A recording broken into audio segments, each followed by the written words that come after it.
Hey, welcome back. I am so inspired. The other weekend we were in Vancouver and I decided to check out VanDusen Botanical Garden, and I was so inspired, and I'm still inspired. I'm definitely going to take some of the inspiration and use it in my own garden. So here we are. For those of you who are just more visual and you would like a map to sort of see where we are going, my goal was just to stay left and sort of just follow the outer circle, make my way back to the center. And once I did the left side and through the center again, I started from the beginning and just went on the right paths and then also to the center again. So I didn't even make it back to the top portion on the left there. So definitely lots to see. I spent about 2 hours and probably could have spent another 2 hours. It was super rainy, but I was still just loving the experience. So let me take you along and show you some of my favorite spots. And if you can make it through the whole video, I know it's torture watching just such beauty in front of your eyes. I will share my souvenirs that I got at the gift shop. All right, enjoy the show.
Well, I hope you enjoyed that tour as much as I did in person. I encourage you, if you ever get the chance, if you're ever in Vancouver, BC, poke your head in and take your time, actually. It just felt like I was on another planet. Just extraordinary beauty, placement of the plants. It was hard to get all the detail of every single plant. So I just focused more on just the larger scheme, just a more backed-up view, just to look at the contrasting colors and just the garden design rather than individual plants. So it was a ton of fun to do that. I really enjoyed myself in the rain. So let me know what your favorite garden was. It's really hard to find the names for everything, but maybe just put the timestamp of what your favorite garden is and why. Some of my favorites were, of course, the parterre courtyard gardens, so formal, just feels like you're in Europe.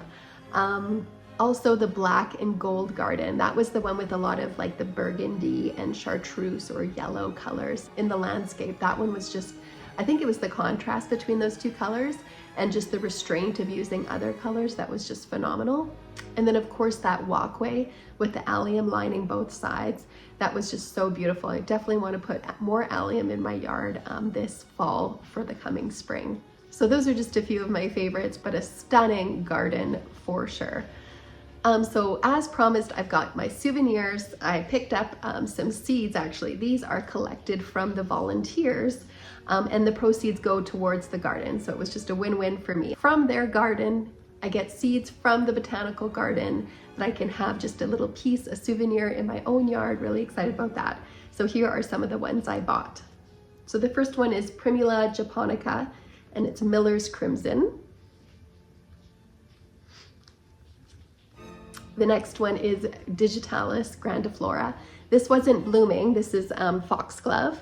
It wasn't blooming yet when I was there, but I'm sure if I go again, well, I won't go in a couple weeks, but I'm sure it'll be blooming again.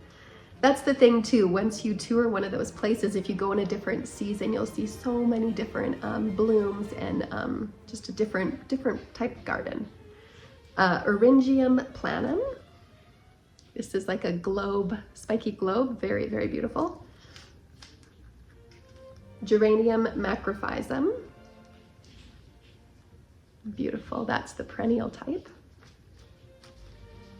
And here it's starting, Allium hollandicum. So I'm really, really excited about getting these going and just putting them everywhere in my yard. Campanula lactiflora.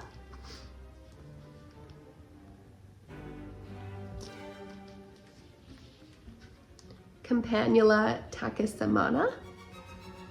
That's the Korean bellflower. And this is a BC native species, so super excited to grow this one. Anemone multifida, if I'm saying that right, it's yellow anemone. And another native, Lilium columbianum.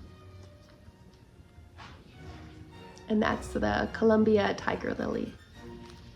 So those are my souvenirs, excited to get these going. These probably need to be cold stratified as they are perennials, so it's gonna be a bit of a challenge. I've researched the best way to do it because I actually did order more seeds.